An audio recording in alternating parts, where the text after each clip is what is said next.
안녕하세요. 오늘은 한국에 대한 선입견으로 가득 찬 마음을 품고 방문했다가 놀라운 경험을 통해 완전히 다른 시각을 갖게 된 한 외국인의 이야기를 소개해드립니다.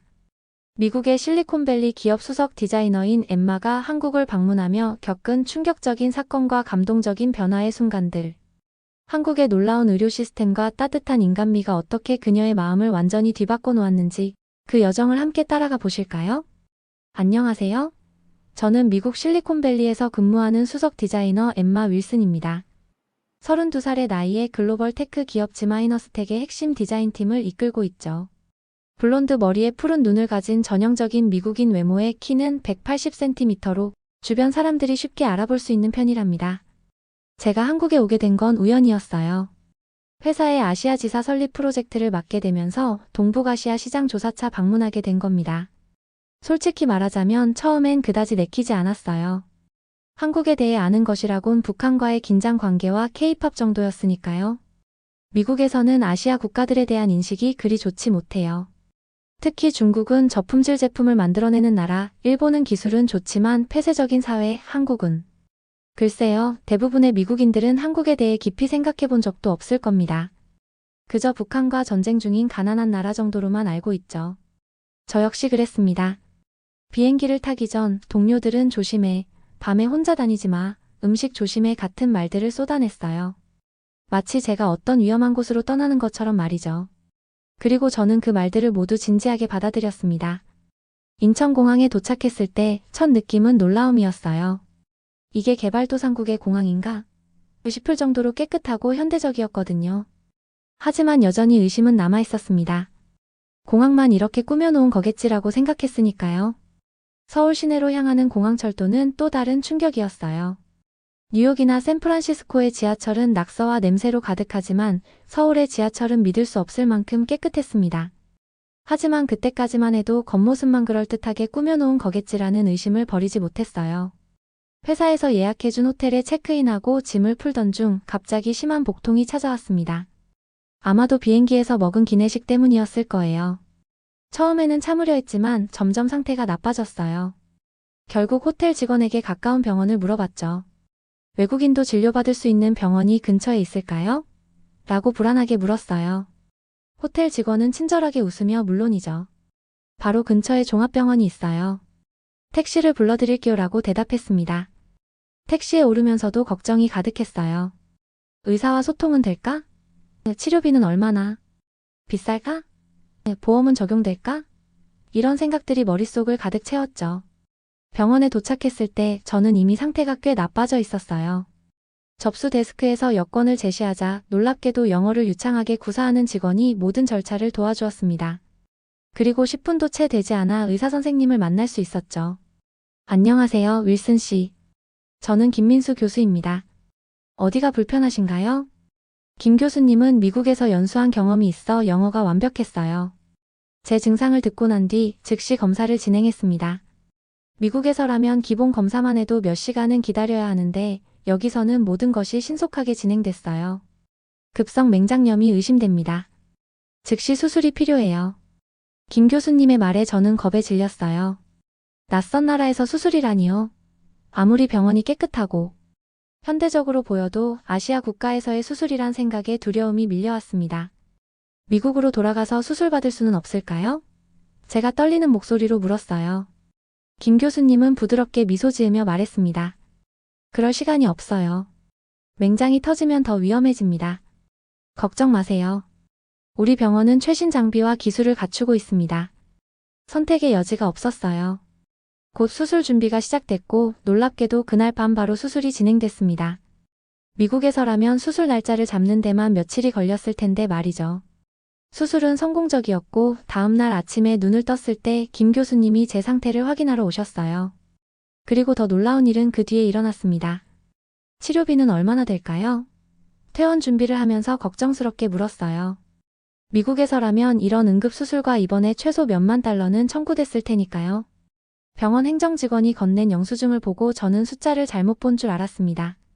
너무 적은 금액이었거든요. 이게 다인가요? 혹시 일부만 청구된 건가요? 직원은 웃으며 대답했어요. 네, 모든 비용을 포함한 금액입니다. 한국은 국민건강보험제도가 잘 갖춰져 있어서 의료비가 많이 비싸지 않아요. 외국인이라도 응급 상황에서는 적정한 비용만 청구됩니다. 퇴원 후 호텔로 돌아오는 택시 안에서 저는 제 경험을 곰곰이 생각해봤어요. 모든 것이 제가 알고 있던 아시아 국가에 대한 선입견과는 너무나 달랐습니다. 깨끗한 시설, 최첨단 의료 장비, 전문적인 의료진, 그리고 놀랍도록 효율적인 시스템까지. 호텔에 돌아왔을 때 프론트 데스크에서 직원이 반갑게 맞아주었어요. 윌슨 씨 괜찮으세요? 걱정했어요. 놀랍게도 병원에서 제 상태를 호텔에 미리 알려주었다고 합니다. 그리고 호텔 매니저는 제가 수술 후라는 점을 고려해 특별 식단을 준비해 두었다고 했어요. 아, 그리고 이것 좀 드세요.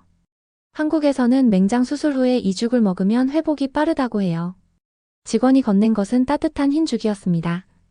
짭조름하면서도 담백한 맛이 입안에 퍼지면서 왠지 모를 안정감이 느껴졌어요. 회복 기간 동안 저는 호텔 근처를 조금씩 산책하며 서울을 탐험하기 시작했습니다. 그리고 점점 더 놀라운 발견을 하게 됐어요. 밤늦게도 안전하게 걸을 수 있는 거리, 어디서나 연결되는 빠른 인터넷, 편리한 대중교통 시스템. 이 모든 것이 제가 알고 있던 아시아 국가의 이미지와는 너무 달랐어요. 특히 인상적이었던 건 한국인들의 친절함이었습니다. 길을 잃었을 때 낯선 중년 남성이 자신의 일을 중단하고 제가 목적지를 찾을 수 있도록 10분이나 함께 걸어주었어요. 카페에서는 영어를 잘 못하는 직원이 번역 앱을 사용해가며 저에게 메뉴를 설명해 주었고요. 그러던 어느 날 저는 강남역 근처에서 불쾌한 경험을 하게 됐어요. 제 옆에 서 있던 동양인 남성이 갑자기 제 가방을 잡아당기더니 도망치기 시작했습니다. 순간 머릿속에 역시 여기도 안전하지 않아라는 생각이 스쳤어요. 하지만 바로 그때 근처에 있던 다른 한국인들이 빠르게 반응했습니다. 3명의 청년이 즉시 그 도둑을 쫓아갔고 여러 사람들이 저에게 다가와 괜찮은지 물어봤어요. 5분도 채 지나지 않아 그 청년들이 제 가방을 들고 돌아왔습니다. 괜찮으세요? 정말 죄송합니다. 저 사람은 한국인이 아니에요. 중국에서 온 관광객인 것 같아요. 그제서야 저는 그 도둑의 옷차림과 행동이 주변 한국인들과는 달랐다는 것을 알아차렸어요. 그는 한국어가 아닌 다른 언어로 소리치고 있었고 옷차림도 조금 달랐죠. 경찰이 도착했을 때 놀랍게도 그들도 영어를 꽤 유창하게 구사했어요. 제 진술을 받으며 한 경찰관이 말했습니다. 최근 중국인 관광객들의 소매치기가 증가하고 있어요. 정말 죄송합니다. 한국은 원래 세계에서 가장 안전한 국가 중 하나입니다. 그 사건 이후 저는 한국과 한국인들에 대해 더 깊이 이해하게 됐어요. 그들의 친절함, 효율성, 그리고 질서의식은 제가 지금까지 경험해본 어떤 나라보다도 인상적이었습니다. 회사 프로젝트를 위해 여러 한국 기업들을 방문하면서 저는 또 다른 놀라운 발견을 하게 됐어요. 한국 기업들의 기술력과 혁신성은 실리콘밸리의 그것에 결코 뒤지지 않았습니다. 오히려 몇몇 분야에서는 앞서 있었죠. 특히 메타버스와 인공지능 분야에서 한국 기업들이 개발 중인 기술들은 저를 완전히 놀라게 했어요. 미국에서는 아직 컨셉 단계인 기술들이 여기서는 이미 상용화되어 있었거든요. 어떻게 이런 기술들을 이렇게 빨리 개발할 수 있었나요? 한 기업의 연구소장에게 물었어요. 한국은 작은 나라이지만 우리에겐 빨리빨리 문화가 있어요. 효율성과 속도를 중요시하죠. 그리고 우리 교육 시스템은 실용적인 문제 해결 능력을 키우는 데 초점을 맞추고 있습니다. 그의 말은 제가 한국에서 경험한 모든 것을 설명해 주는 것 같았어요. 병원의 신속한 대처, 효율적인 공공 시스템, 그리고 놀라운 기술 혁신까지. 모든 것이 이 빨리빨리 문화와 실용주의적 접근에서 비롯된 것이었습니다. 한국에서의 마지막 날, 저는 회사 동료들과 함께 한강공원을 찾았어요. 그곳에서 본 풍경은 제 마음을 완전히 사로잡았습니다.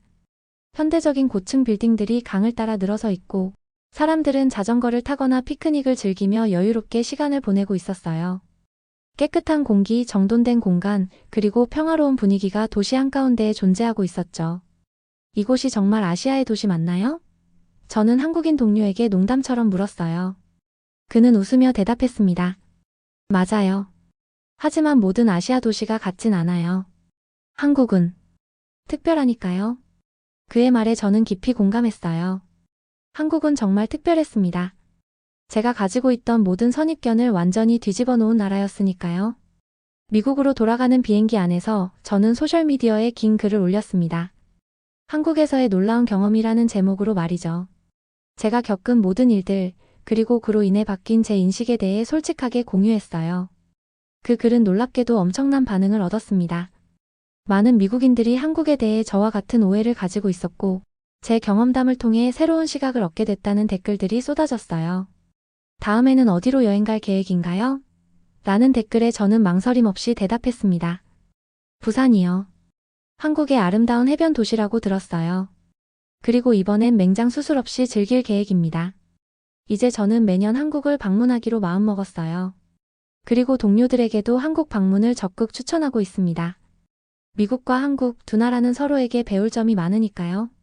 다만 솔직히 말하자면 의료 시스템, 대중교통, 치안, 인터넷 속도, 이 모든 면에서 한국이 미국보다 훨씬 앞서 있다는 사실은 분명합니다. 여러분도 언젠가 한국을 방문하게 된다면 선입견을 버리고 열린 마음으로 그 나라의 아름다움과 효율성을 경험해 보세요.